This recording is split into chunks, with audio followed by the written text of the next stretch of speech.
कि आध्यात्मिक जगत में पाकिस्तान कोई वास्तविकता नहीं है।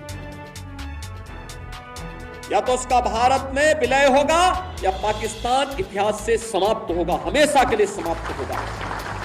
मैं आप सबसे भी कहने के लिए आया हूं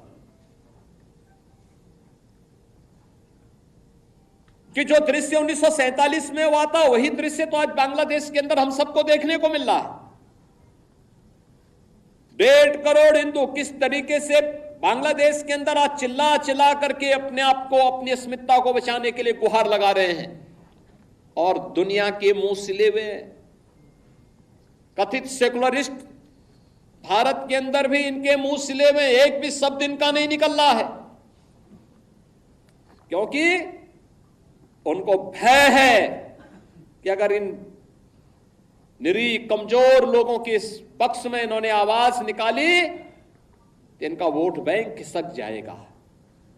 वोट बैंक की चिंता है, लेकिन मानवीय संवेदना इनकी मर चुकी है। मानवता के रक्षा के लिए इनके मुंह से एक भी शब्द नहीं निकलने वाला है, नहीं निकलेगा, क्योंकि इन्होंने आजादी के बाद लगातार उसी प्रकार की राजनीति को प्रेरित और प्रोत्साहित किया, उसको लेकर के आगे बढ़ते रहे।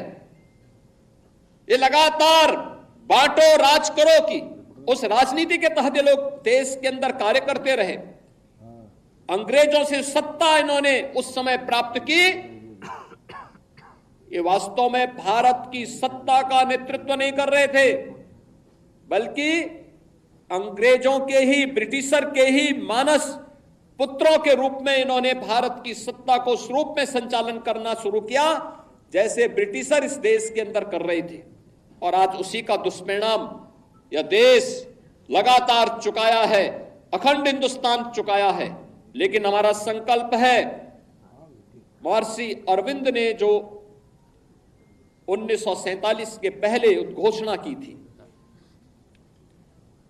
आजादी की त्रास, देश की विभाजन की त्रासदी आजादी के मिलने के बाद अक्सर उन्होंने इस बारे में अपनी चिंता व्यक्त भी की, और उन्होंने इस बात को कहा था कि आध्यात्मिक जगत में पाकिस्तान कोई वास्तविकता नहीं है। या तो उसका भारत में विलय होगा या पाकिस्तान इतिहास से समाप्त होगा, हमेशा के लिए समाप्त होगा।